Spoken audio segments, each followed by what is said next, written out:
The heads tonight. Teenage boy roasts himself in sacrifice to Chris Kelly. Heseltine fading fast. And headmaster suspended for using big-faced child as satellite dish. This is the news.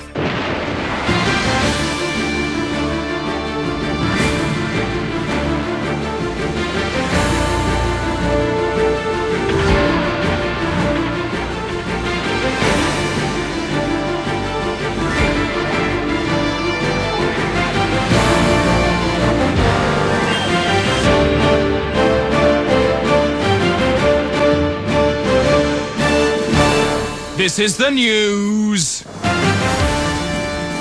Coming up, why can't I be king, bleats Patton. What is unreasonable about that proposal? And Mad Lord says it's not too late for Freddie Mercury. I'd recommend she went to her local benefits agency office, sought advice there, and I'm sure she'd find that as likely as not, by getting hold of family credit, she might find herself considerably better off. News. London Transport say they may have to close the underground system due to an infestation of horses. A report described the conditions in the equine plague as like an abattoir in a power cut. Ted Moore reports. For years, the system of tunnels and shafts has harboured a small population of wild horses without bothering the commuters. The only pest control necessary was performed by the teams of fluffers, who to this day remove clots of hair from the tracks. See the hair? Then in 1970 came the crackers, special staff who had to patrol the darkened tunnels every day and kill the horses with hammers. But now, say officials, the horses have become a menace. Due to a large pile of horses blocking the line at Marble Arch, all services have been cancelled. Many of the drivers are heavily traumatised. Only one today could describe the conditions. Loads of horses, at least 30, I'd say. As the train approaches, they start running away from the train. Stampede in the opposite direction, like. And what the drivers say they fear most of all is a head-on collision with a blind tube mare. Well, it's instant death. It comes straight through the cab window, crushes you to death. Personally, I think the management should round them up. Get rid of them. And in a statement issued just 10 minutes ago, the Home Secretary announced that he personally will be going into the tunnels this weekend, armed with a special gun. The Day Today. News from telly to belly. Now from the Day-to-Day Travel Tower, a mile above the centre of Great Britain, here's Valerie Sinatra. Valerie, how's it all looking? Nice? Well, a bucket load of mixed blessings for you down on the ground, Chris. Let's take a look, first of all, at the M18. That's starting to clear now after that quiet stretch of the A49 was brought down from Stirling earlier on, so that's very good news. The M11, on the other hand, is still very busy indeed. It's nose to tail, coaches, cars, pedestrians. And in fact, if you take a close look, you might just be able to make out a piece of pie down there on the road. That's not going to be helping anyone at all.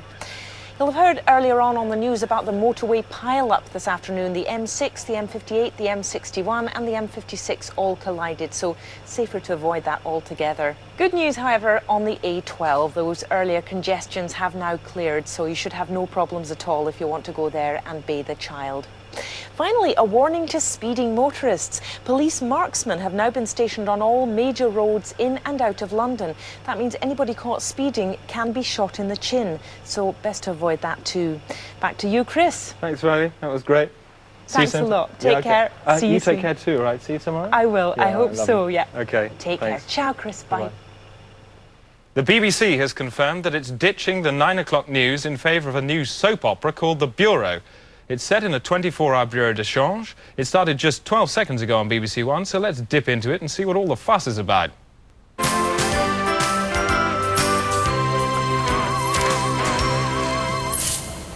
Hi, Alex.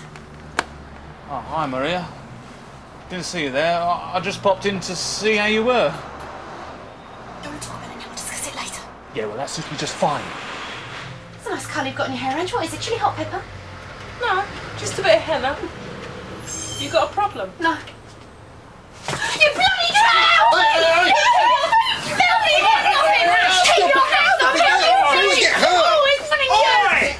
What's going on here? This is supposed to be a high-class bureau de change. Not some two-bit Punch and Judy show down on the seafront at Margate. It's all right, Mr. Hennity. It's okay now. Just a little misunderstanding. Shut it! Why? Because... Because I'm gay?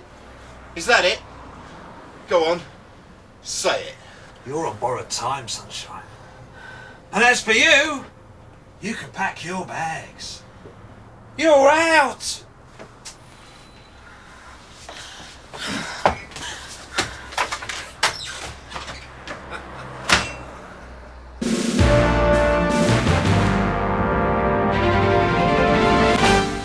Alan, sport. Thanks, Chris. Well, it was a very amusing incident on the golf Sorry, course Alan, I'm going to have to interrupt you there. We've just heard news of a dramatic incident. The Queen and John Major have had a fight. It's believed to have happened during the Prime Minister's weekly meeting at Buckingham Palace. On the big screen now is our correspondent, Jennifer Gumpertz. The Prime Minister's weekly meeting normally lasts an hour, but today he was seen to leave hurriedly after just 17 minutes. It's clear that a strong disagreement took place, a disagreement which may have involved physical violence. Some palace staff said they heard loud swearing voices and the sound of bodies falling against furniture. One said he saw Mr. Major emerge with a red mark across his face and bleeding legs. Seconds after the Prime Minister's departure, the Queen's doctor arrived at speed and ran inside. Neither the Palace nor Downing Street have issued an official statement so far. And a few moments ago, we received this amateur video footage which seems to show that the Queen and John Major were involved in some kind of drubbing incident.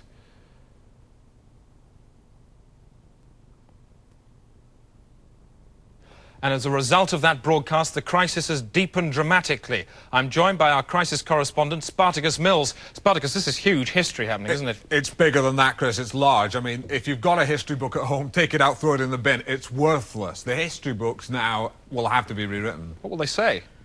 They'll quite simply say, John Major punched the Queen. Everything else will be a footnote. A push for time. Can you sum it up in a word? No. A sound? Spartacus, thank you. Alan, sport. Thanks, Chris. Well, as I said, it really was... Shut it, Alan. I want you to stop. All programmes have now been suspended on all channels to allow the broadcast of this film held in reserve for times of crisis. Britain is a nation built on the very scowling face of adversity. Its dauntless spirit unbowed by any crisis. This is Britain at its best.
This is Britain, and in this glittering sea, this perfect fusion of man and mineral, we know that conflict will always perish in the brotherhood of flags. This is Britain, and everything's all right. Everything's all right. It's okay. It's fine.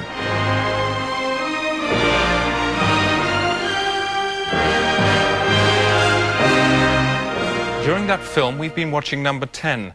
There isn't much going on there at the moment, but both sides have now agreed a solution to the crisis, which will involve the Queen processing to number 10 and returning several punches to Mr. Major's face. That won't happen for a while now, so let's take the business. Killatley sisters, how many number 10s are there in your report?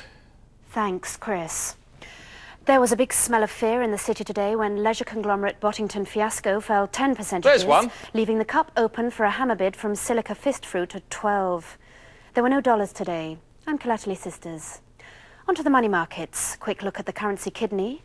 There's a lot of pressure there on the Bundeswechsel, leading to a slight inflammation in the exchange tract, causing a negative flow of waste pounds across all international membranes. So in summary then, Seven's a bit younger. Chris. Later tonight on BBC Two, another probing interview in the dentist chair. This week's guest is Richard Branson. That's nice and wide, lovely. You know, you're in the public eye quite a lot, but at home, what are you, private? Or would you prefer being a public person? Yeah? Yeah? Well, Richard Branson, thanks very much for coming in the dentist's chair. I'll just clean you up now, okay? And then at 8:30, Jam Fashionable, Jam Fashionable, Jam Fashionable, Jam Fashionable, Jam Fashionable, Jam Fashionable. That's John Fashanu tonight on BBC Two. Coming up, the Queen marches on Downing Street. There she is in a cart. And whatever next in the bureau. The soap opera that's got them all in a lather. Oh my God! Ange! Pills! Someone call an ambulance. Don't bother. She's dead. There's a note for you. It's Hennety's fault. Look, I never thought I'd say this, right, but pull down the blinds. I'm closing the bureau for an hour. A large build-up of air traffic over London has tonight jammed solid in the sky. Thousands of aircraft have ground to a halt in mid-air and may soon start falling like massive buses. The air jam started around 2 o'clock this afternoon, bringing chaos to Heathrow and Gatwick, both airports today. In an air jam, there's a 3D gridlock in the air and no way out. The planes just slow down and stop. It's been known for years that air jam could happen, but no emergency measures were ever made. The last-minute efforts of Transport Secretary John McGregor this afternoon did little to help. Is he always breaking things? The irony is that while these people lie around like the dead, those in the air will actually die and end up like the ratatouille these people ate at the canteens, which are responding to strong demand at the moment here. Time now for our resident humorist Brant, the physical cartoonist from the Daily Telegraph, to roast the hell out of everybody with his pomposity pistol. Mr. Brant, do something that'll make them, and I mean any politician watching this, feel really ashamed. Thanks, Chris. This week, Bill Clinton has shown that, like Icarus, he can't stand the political heat.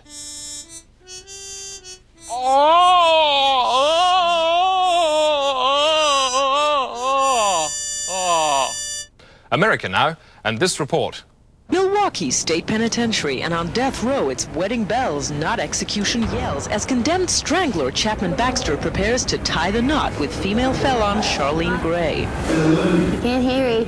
Baxter goes to the electric chair tomorrow, but not before he weds Charlene, a convicted arsonist who set his heart on fire. I ain't never loved nobody, nobody never loved me. When I met Charlene, it just was like a bolt from blue, and just fell in love and just figured, why the hell not? Why shouldn't I get married? Just like a real regular person.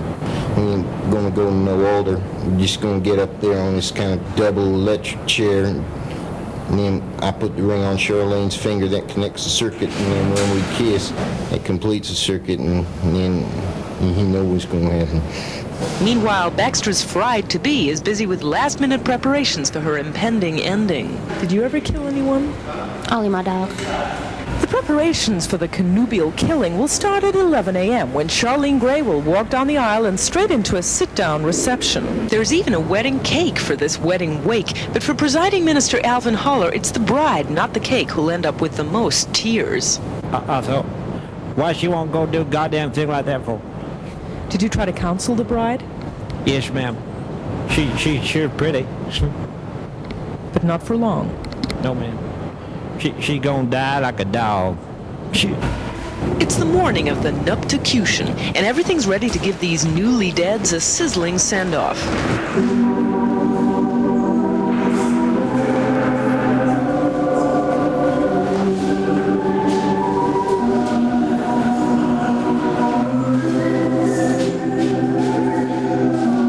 Place the ring on her finger. And now pronounce you man and wife. You may kiss your bride. Clear the area! So, as Chapman Baxter leaves his bride jolted at the altar, looks like this is one wedding where we all get to toast the happy couple. Barbara Wintergreen, CBN News, Milwaukee State Penitentiary. Time now for the weather with Sylvester Stewart. Starting in the southeast, where it should be dull and drizzly in the morning, a bit like waking up next to a corpse.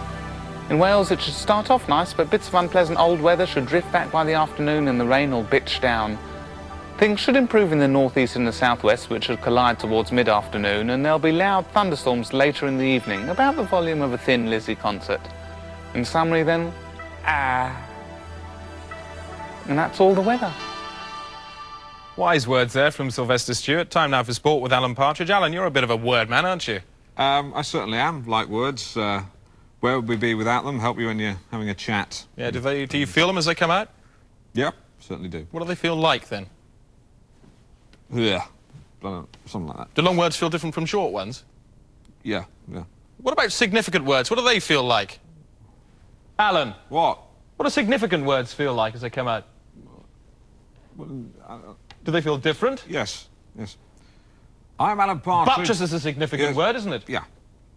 This is Sports Desk.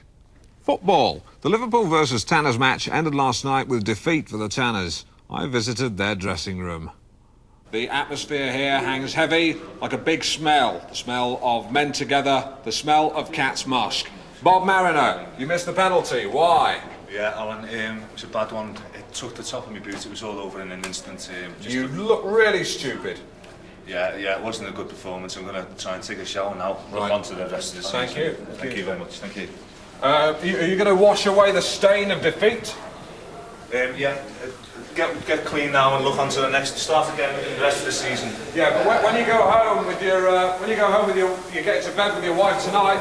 You watch the other VHS. You get to sleep with her. She sees a stain on your body, and she says, "Bob, remove the stain." Will you remove it? I'm married, Alan.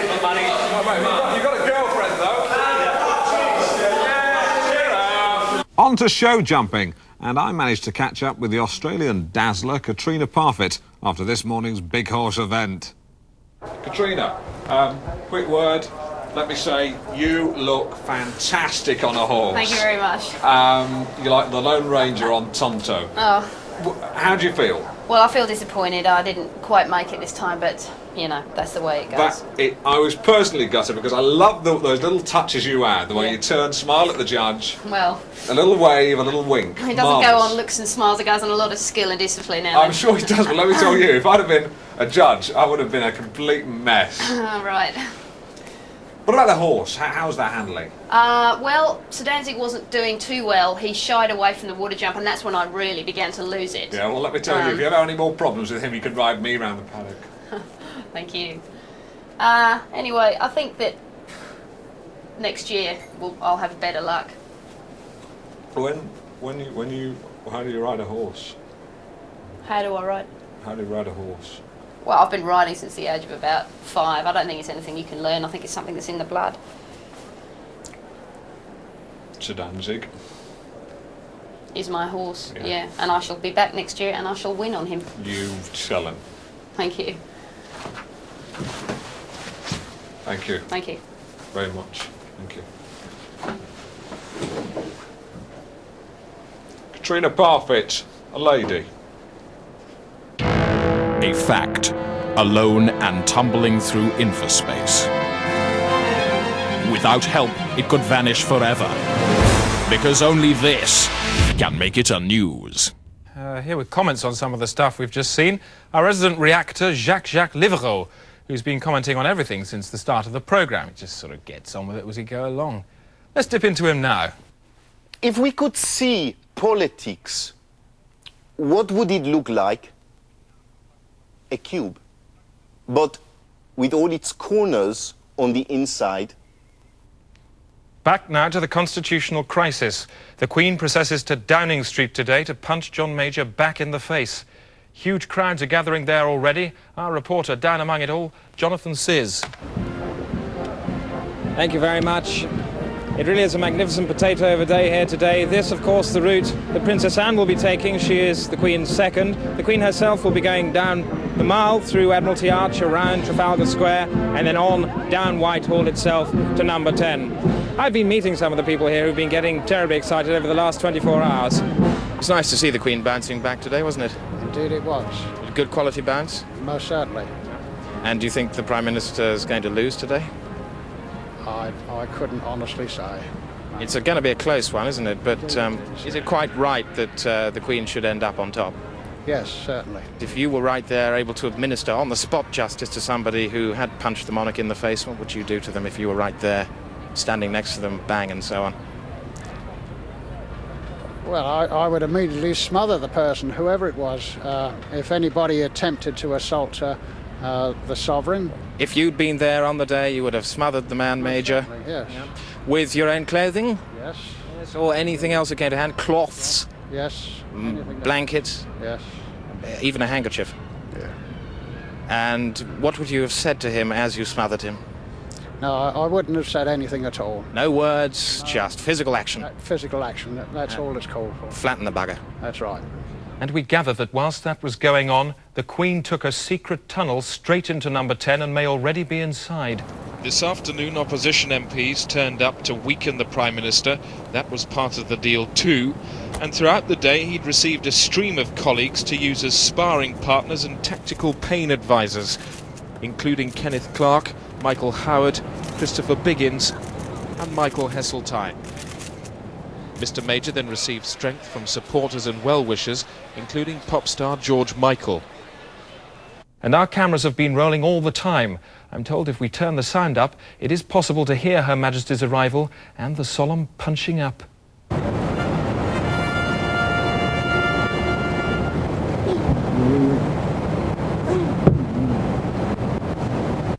And to commemorate the end of the crisis, the Post Office has released a special stamp featuring the Queen and John Major kissing. If democracy is a bra, then the monarchy are breasts, and we cannot imagine a society without breasts. Ella. And it's difficult not to feel humbled or even ashamed after that. Soul reversal. We're looking today at soul reversal. Is that a good or a bad thing? A good thing. Would you like to see it happening more often? Yes, I think so, yeah. Is it the sort of thing that you can feel, or does it happen slowly? Slowly? Yeah, slowly. Definitely slowly. Can you feel it beginning to happen or not? Yes. Yeah. You can, and what's the sensation like as you experience soul reversal yourself? Not very nice. Would you like to see soul reversal more in crowded areas like football matches, or quiet areas like churches? No, football matches. Bit of soul reversal, a football match from the players as well? Yeah, or certainly from the players, yeah. By what sort of degree would you like to see the soul reversed? How much? All the way, I think. Well, let's look at it like this. Could you hold the microphone for me a second and I'll just show you? Yeah. If we, taking a standard soul then, like that, and something to reverse it on, like this, with 90, 180, 270 or 360, how much would you like to see it reversed by? Half. Like this? I think around half. Or, yeah. So you'd like to see that as the ideal soul reversal for a football match? Definitely, yeah. The Day Today approaches the buffet with an extremely broad plate. And more from the Day-Today special Germ in the Pipe documentary on life at St Lamb's swimming pool in Acton.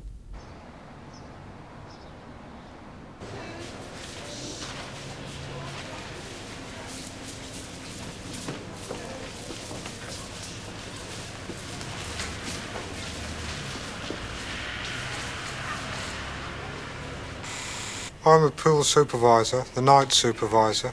I basically watch the monitors at night to see if anything occurs. There was one incident, I remember it quite clearly. I was filling in a puzzle and I heard the noise. There was a commotion up in the rafters, and somehow, we never know even to this day, a pigeon had got in, was flapping about in the rafters. We called the bird specialists, they removed it in the morning. I'm really sorry this has occurred. If you'd like to talk to Vicky afterwards, you know, we welcome you having a few free swims at the pool at our expense, because it's very unfortunate. So please do talk to Vicky. I mean, I think it's violates us the health and something. Yeah, you'll get to an early bird swim, all right? Just shut it. Just shut it, right? Just cut it out now. Cut it out now. I'm never tempted to use the pool myself at night. Although some time ago I used to go down and take showers. And on one occasion I went down and to the pool and found a woman's swimming costume, which I put on and paraded around singing a song, Joan Baez protest song. This is procedural inaccuracy. What are we supposed to do when there's a roach in the pool? Ooh. What are we supposed to shout? Say, Mr. Linus is in the pool. And what did you shout? Oh my God, there's a cockroach. I mean, this is indicative of what's been going on all along. Shut up, it's not funny. It is not funny, actually. This pool's been open nearly 40 years, and in all that time I only slipped up once, to my mind. I was engaged in a particularly tricky word puzzle, and 40 people had broken in, were in the pool, playing around, sort of ducking, bombing, doing all manner of prohibited activities, and eventually someone was killed. But given that your sole responsibility is to maintain the security of the pool, isn't that an indictment against yourself? Well, I would say this. I've been working here for 18 years. In 1975, no one died. In 1976, no one died.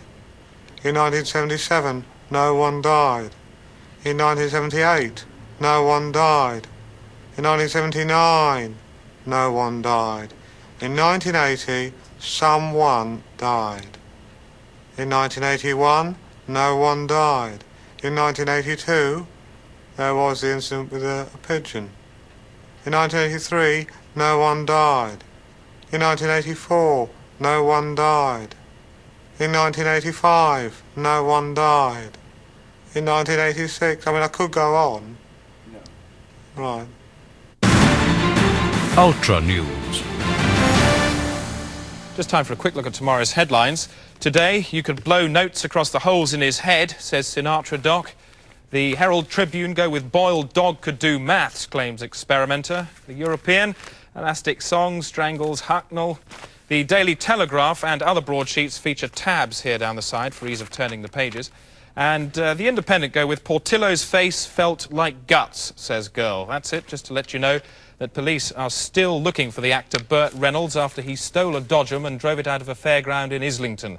The 59-year-old American eluded capture after a low-speed car chase and was last seen heading north on the M11 near Saffron Walden. That's it. Good night.